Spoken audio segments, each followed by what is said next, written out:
Hello friends, அஸ்ஸலாமு அலைக்கும். Ramadan mini விலாகில் இஃப்தார் சீரீஸில் இன்றைக்கி இஃப்தாருக்கு நான் என்ன ரெடி பண்ணியிருந்தேன்னு பார்த்தீங்கன்னா, சிம்பிளாக இளநீரை வச்சு ஒரு சர்பத் ரெடி பண்ணியிருந்தேன். அண்ட் சிக்கனை வச்சு நகட்ஸ் ரெடி பண்ணிவிட்டு ஆஸ் யூஷுவல் பள்ளியிலேருந்து நோம்பு கஞ்சி வாங்கிட்டு வந்து குடிச்சிட்டு இன்றைக்கி இஃப்தாரை முடிச்சாச்சு.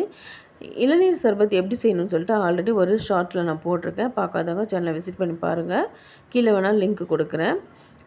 இப்போ சின்னதாக ஒரு ரீகாப் கொடுத்துட்றேன். ஃபஸ்ட்டு நம்ம இளநீரும் அண்ட் வழுக்கியும் தனியாக எடுத்துக்கணும். அந்த வழுக்கியை குட்டி குட்டி பீஸாக நம்ம நல்லா கிரேட் பண்ணிவிட்டு ஒரு கிளாஸை சேர்த்துட்டு இந்தமாதிரி ஒரு ஃபோக்கை வச்சு நல்லா பீட் பண்ணிக்கோங்க. அதுக்கப்புறம் ஊற வச்ச சப்ஜா சீடு ஒரு ஸ்பூன், நன்னாரி சர்பத் இது ரெண்டையும் சேர்த்து நல்லா மிக்ஸ் பண்ணிவிட்டு நம்ம எடுத்து வச்சுருந்த இளநீரையும் இதில் சேர்த்துக்கலாம்.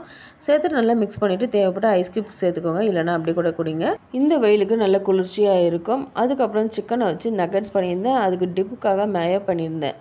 அப்புறம் கஞ்சி பள்ளியிலேருந்து வாங்கிட்டு வந்தாச்சு. இவ்வளோ தான் இன்றைக்கி எங்களோட இஃப்தார். வீடியோ பிடிச்சதா லைக் பண்ணுங்கள், ஷேர் பண்ணுங்கள், மறக்காம சேனல் சப்ஸ்கிரைப் பண்ணிக்கோங்க.